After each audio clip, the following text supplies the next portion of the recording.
Kiva Liu became a part of one of the biggest stories in Boston history on Marathon Monday. Kiva was filming a documentary following runner Rebecca Roach through her training for the Boston Marathon. The BU grad student staked out a spot with Rebecca's boyfriend and family just outside Marathon Sports on Boylston Street to capture her subject crossing the finish line.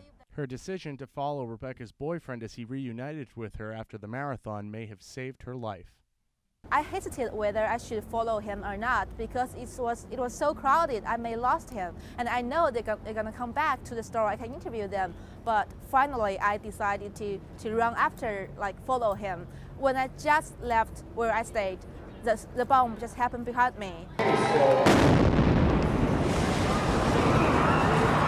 I saw the smoke. I even smelled it, and I didn't know what happened until the people behind me yell at me, "What are you looking at? What are you waiting for? You have to run!" And people around me are so scary. There's some tears in their eyes, and I know that there must be something wrong. And so I moved with them. They pushed me forward until I arrived the empty space near the Copley station. Just how close was Kiva to the actual explosion? These two flags at the bomb site are seen over Kiva's right shoulder in this photo taken on race day morning. She's just feet from where the bomb went off. The bomb is just, we're 3 stores down from where it happened. Yes. This is where you were when it went off. Yes. It's about there. And when I ran here. How lucky do you feel that you moved down the street a little? Of course, very lucky, and because the bomb was happened just where I stayed, and I feel like if I don't make the decision to run away and to stick on the runner I'm filming, I must be died.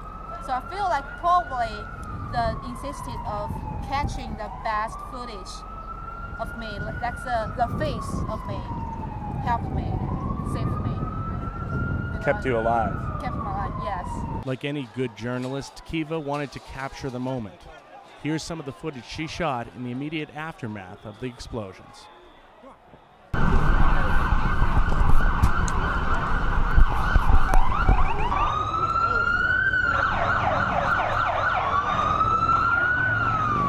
And all of a sudden, there was a big, huge boom, smoke came flying out, and another boom, and everybody started running.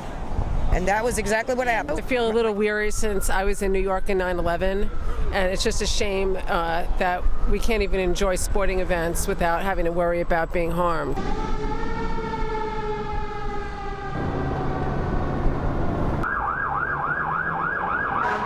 go all the way down to, say, Berkeley or Arlington Street, go down, and then Kiva took to Facebook to assure friends and family that she was okay. She left behind in the blast area her purse and a backpack with a laptop computer. She would live for more than a week without them. This image shows a blue camera bag among the destruction. That is Kiva's. Adding to her distress of living without her belongings, Kiva found out that an earthquake back home in China had struck an area where her parents lived. Thankfully, they were not injured. Life has begun to move on down on Boylston Street. Residents and tourists visit the memorials to remember the victims. Kiva returned to reflect. How do you feel like your role that day with the camera and documenting this attack? How does that make you feel as a journalist? As a journalist, I was so confused when I did everything after that day until I really finished the news package. I feel like it's your responsibility to record everything happened and to present to people who don't know about that. We have to be stronger to live with this, but it's still something take times. Kiva's work proves that the role of the journalist is invaluable in breaking news stories. She comes from far away in China, but like everybody else who was in Boston on that Monday, she is Boston strong. Kiva plans to cover the marathon next year. On Boylston Street, Mike Neff for the Boston University News Service.